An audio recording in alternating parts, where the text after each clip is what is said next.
My son didn't intend to hurt anyone. My son was defending himself.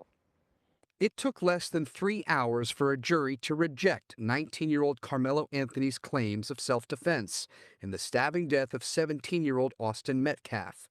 Prosecutors argued Anthony intentionally killed Metcalf after being taunted and shoved by Metcalf and his teammates at a high school track meet. Take us inside that courtroom. What stuck out to you? What stuck out to me, number one, was the all-white jury.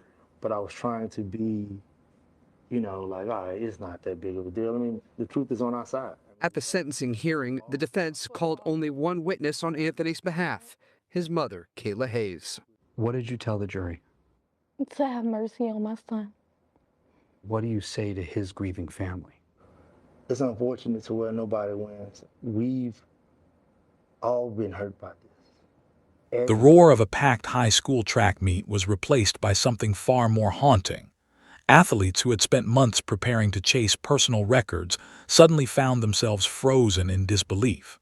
Coaches rushed across wet concrete. Parents screamed for help. Emergency crews fought against the clock as a 17-year-old boy lay critically wounded beneath the stadium lights. Within moments, a normal spring afternoon in Frisco, Texas, had transformed into one of the most shocking crimes the community had ever witnessed. The victim was Austin Metcalf, a teenager remembered by family and friends as driven, athletic, and full of promise. What began as a brief confrontation under a team tent ended with a single stab wound that would ultimately claim his life. Investigators later determined that the fatal injury came during an altercation involving another student, Karmelo Anthony, who admitted to the stabbing but maintained that he acted in self-defense.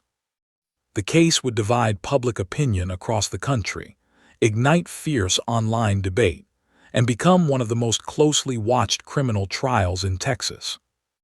Months later, after days of testimony and careful jury deliberations, Karmelo Anthony was convicted of murder and sentenced to 35 years in prison. He has since filed an appeal, arguing that legal errors affected the fairness of his trial, meaning the case is still moving through the courts. Since his conviction, headlines have claimed that Karmelo Anthony is now living in hell behind bars. Some reports describe him being placed in protective isolation immediately after the verdict before being transferred into the Texas prison system, while others speculate about the harsh realities awaiting a young inmate whose case became known around the world. The confirmed facts show that he was initially housed separately for security reasons and later transferred to a state correctional facility to begin serving his sentence. Beyond those verified details, many viral claims circulating online remain unconfirmed and should be treated with caution. This is not simply the story of prison life. It is the story of a single decision made in seconds that forever changed two families. One family continues to mourn a son who never came home. Another now faces decades of incarceration while pursuing an appeal. Between those two realities lies a case that continues to raise difficult questions about violence, accountability, and justice. Before we examine what prison has reportedly been like for Karmelo Anthony, we have to return to the beginning, to understand who these two teenagers were, how an ordinary school event became a national headline, and how one brief confrontation altered countless lives forever. Continue with Chapter 2, where we explore the backgrounds of Austin Metcalf and Karmelo Anthony, the events leading up to the track meet, and the warning signs that may have shaped the tragedy. Also, if you're enjoying this deep dive, don't forget to like, subscribe to Cold Case Files, and turn on notifications so you never miss a new investigation. Long before the courtroom, the prison sentence, and the endless headlines, Karmelo Anthony and Austin Metcalf were simply two teenagers whose lives were moving in very different directions. Neither woke up on the morning of the Frisco track meet knowing that before the day was over, one would lose his life, and the other would face a future defined by the criminal justice system. Austin Metcalf was known by friends, classmates and coaches as a dedicated athlete who took pride in representing his school.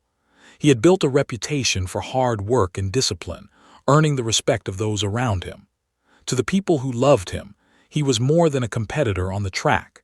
He was a son, a friend, and a young man with dreams that stretched far beyond high school. Karmelo Anthony was also a student athlete with aspirations of his own. Until the incident, there was little to suggest that his name would become the center of a nationally watched murder case. What happened that afternoon would forever overshadow everything that came before it. Investigators later established that the confrontation occurred during a district track meet after a dispute between the two teenagers near a team tent. Witnesses described the encounter as brief before it escalated into deadly violence. Those facts became the foundation of the criminal case that followed, while many rumors spread online remained unsupported by evidence. As the investigation unfolded, the public searched for answers, wondering how an argument lasting only moments could end in irreversible tragedy. Before we continue, if you're enjoying this in-depth investigation, please like this video, subscribe to Cold Case Files, and turn on notifications. Your support helps us bring you carefully researched true crime stories that focus on the facts. The deeper investigators looked, the clearer it became that understanding those final moments would be the key to understanding everything that followed. As investigators worked to reconstruct the timeline, they focused on the moments leading up to the fatal encounter. Witness statements, surveillance footage, and physical evidence became essential pieces of a puzzle that lasted only seconds but would be examined for months in court. According to testimony and investigative findings, the confrontation began near a team tent during the district track meet. The two teenagers had no documented history of conflict before that day. What started as a disagreement quickly intensified. Multiple witnesses described a brief exchange before the situation escalated beyond words. The investigation found that Karmelo Anthony stabbed Austin Metcalf once in the chest. Emergency responders arrived quickly, but despite their efforts, Austin later died from his injuries. Medical evidence confirmed that the single wound proved fatal, making it the central focus of both the prosecution's case and the defense's response. From the beginning, Karmelo Anthony acknowledged that he had stabbed Austin, but maintained that he acted in self-defense. That claim would become the defining issue of the trial. Investigators therefore examined the physical evidence, eyewitness accounts, and the sequence of events to determine whether the use of deadly force was legally justified. As news of the tragedy spread, speculation exploded across social media. Countless posts claimed to reveal hidden motives, secret evidence, or previously unknown details. Body cam video of the aftermath also captured Anthony crying over the murder. He put his hands on me. I told him not to. He put his hands on me. And admitting to being the perp cops were desperately searching for. Yet many of those claims were never supported by investigators or introduced in court. Separating verified facts from online rumors became increasingly difficult as public attention intensified. With a young life lost and another forever changed, detectives now faced the difficult task of presenting a clear, evidence-based account of what happened. Their findings would soon be scrutinized by prosecutors, defense attorneys, and ultimately, a jury charged with deciding whether the fatal stabbing was murder or lawful self-defense. The aftermath of the stabbing unfolded with remarkable speed. Within minutes, the track meet had become an active crime scene. Law enforcement secured the area, separated witnesses, and began documenting every detail that might explain how an afternoon of competition ended in tragedy. Every photograph, every statement, and every piece of physical evidence would later play a role in court.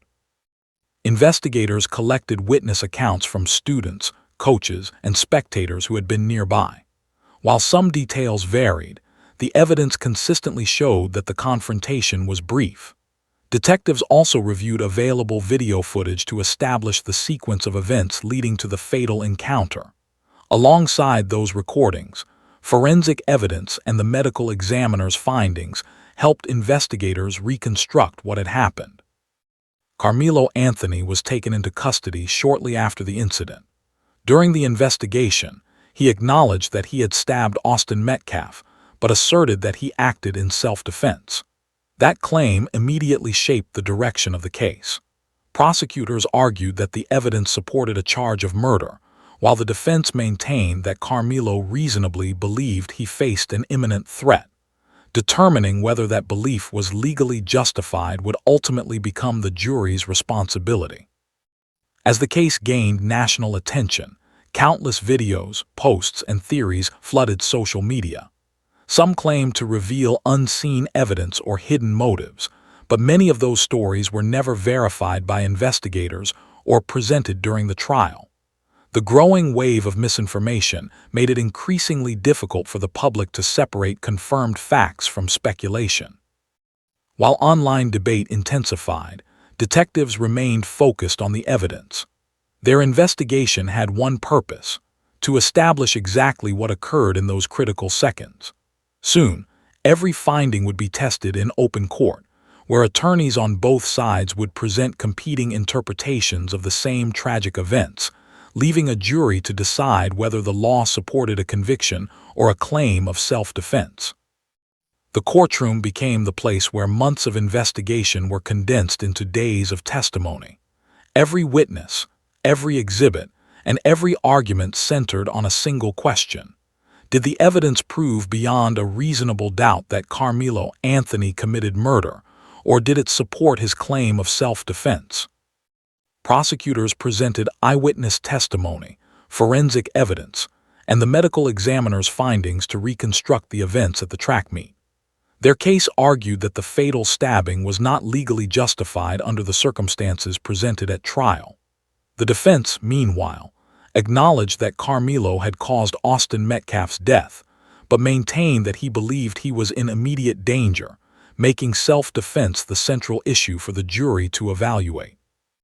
After considering the evidence and the court's legal instructions, the jury found Karmelo Anthony guilty of murder.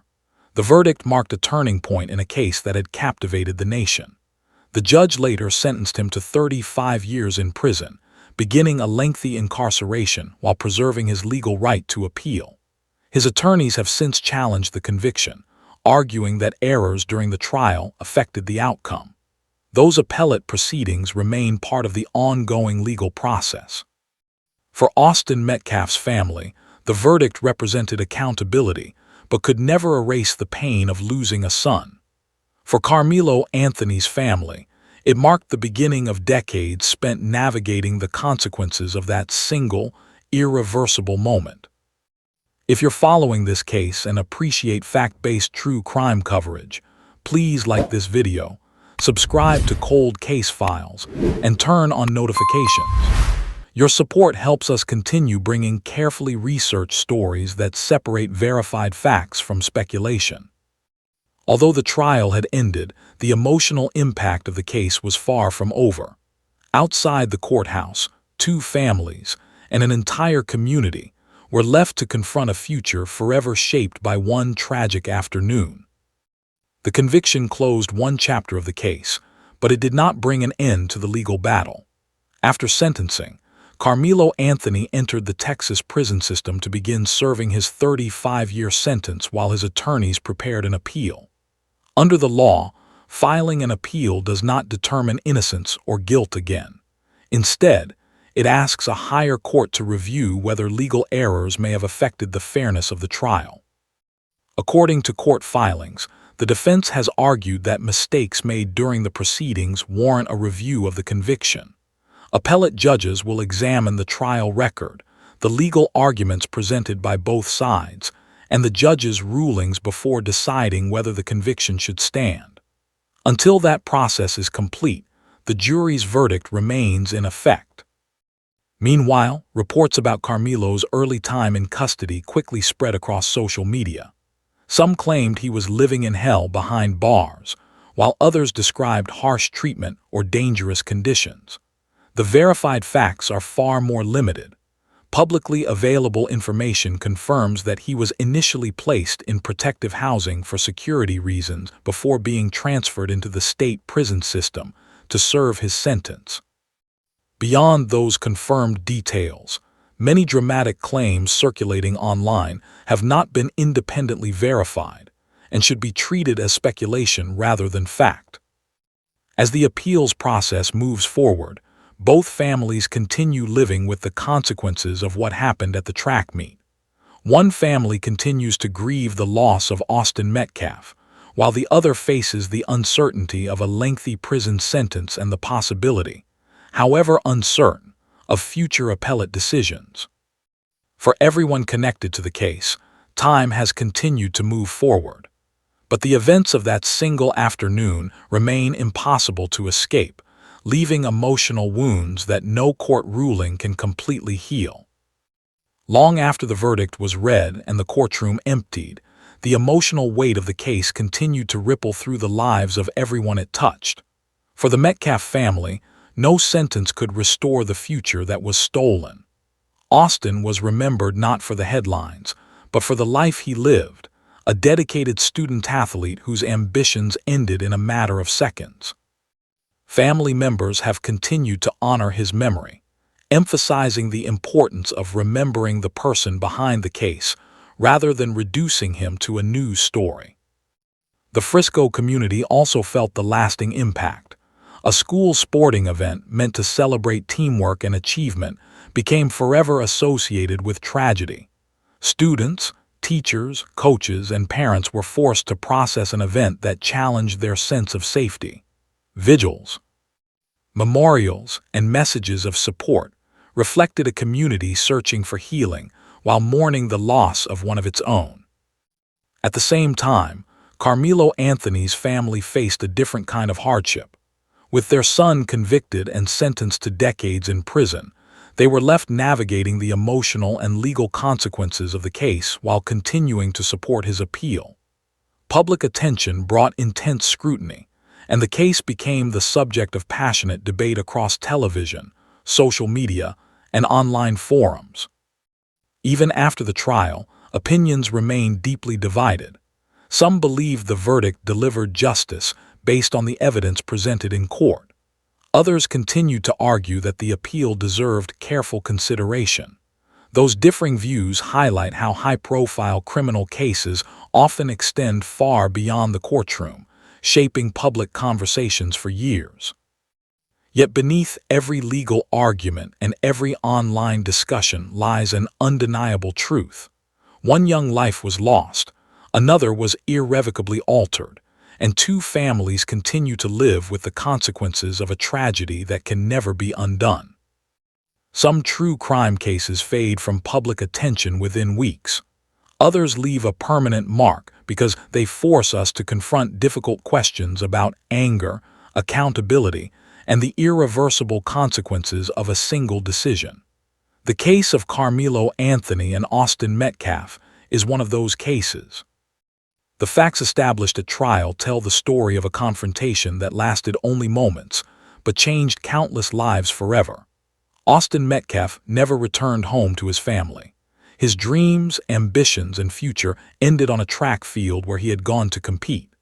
Karmelo Anthony, now serving a 35-year prison sentence while pursuing an appeal, faces decades behind bars unless a higher court reaches a different legal conclusion. Whatever the outcome of that appeal, it cannot undo the events of that day or erase the pain experienced by both families. As time passes, the headlines will eventually disappear. Court records will be archived, media coverage will slow, and public attention will shift to other cases. But for those closest to this tragedy, there is no moving on, only learning to live with a loss that will always remain part of their lives. Cases like this also remind us to be cautious about misinformation. High-profile crimes often generate rumors that spread faster than verified evidence.